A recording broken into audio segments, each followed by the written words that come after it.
August 29, 2005, Katrina strikes. Hurricane Katrina made landfall near Buras, Louisiana, as a Category 3 hurricane. Sustained winds reached approximately 125 miles per hour.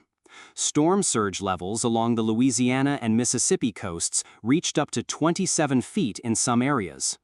The National Hurricane Center had issued warnings prior to landfall, and many residents evacuated. However, thousands remained in the city of New Orleans and nearby areas. Katrina became one of the deadliest natural disasters in United States history. In New Orleans, the hurricane did not cause direct wind damage to most of the city. The primary disaster occurred when levees and flood walls constructed by the U.S. Army Corps of Engineers failed. The failures led to massive flooding. Approximately 80% of New Orleans was underwater within 2 days. Water depths reached as high as 20 feet in low-lying areas. Neighborhoods like the Lower Ninth Ward were devastated. More than 1,800 people died as a result of the hurricane and the flooding. The majority of deaths occurred in Louisiana, particularly in New Orleans. Mississippi also suffered severe loss of life and property. Over 1 million people were displaced across the Gulf Coast. Hundreds of thousands remained homeless for months. The Federal Emergency Management Agency struggled to provide immediate relief. Reports of mismanagement and delays in aid sparked national outrage. Infrastructure damage was extensive. In New Orleans, the Superdome and the Convention Center became temporary shelters. Conditions inside these shelters deteriorated rapidly. There was limited food, water, and medical care. Electricity and communications were disrupted throughout the region. Cell towers and power lines were destroyed. Hospitals operated without power or air conditioning. Patients were evacuated by boat and helicopter in the following days. The economic impact was severe. Hurricane Katrina caused over $125 billion in property damage, making it the costliest natural disaster in U.S. history at that time. Oil and gas production in the Gulf of America was temporarily halted. Port operations were interrupted. Local economies collapsed. Insurance claims reached historic highs. Rebuilding efforts took years. Government response was criticized at federal, state, and local levels. President George W. Bush faced intense scrutiny over the slow deployment of federal resources. FEMA Director Michael Brown resigned in the aftermath. Congressional investigations followed.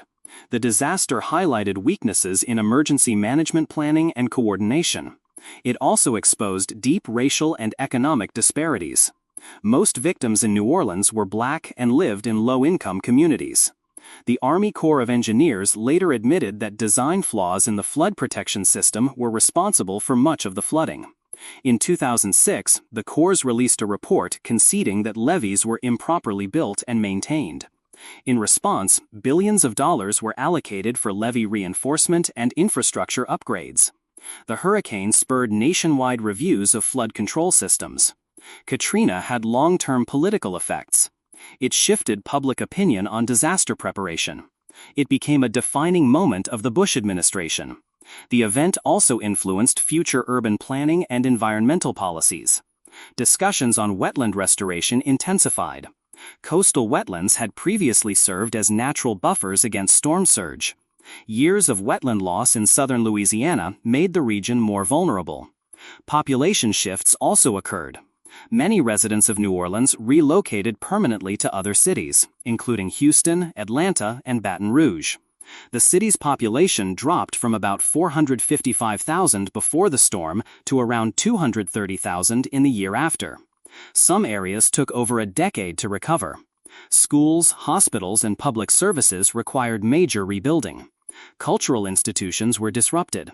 Nonetheless, community organizations played a key role in recovery efforts. Hurricane Katrina remains a landmark event in American history. It prompted sweeping changes in emergency management practices.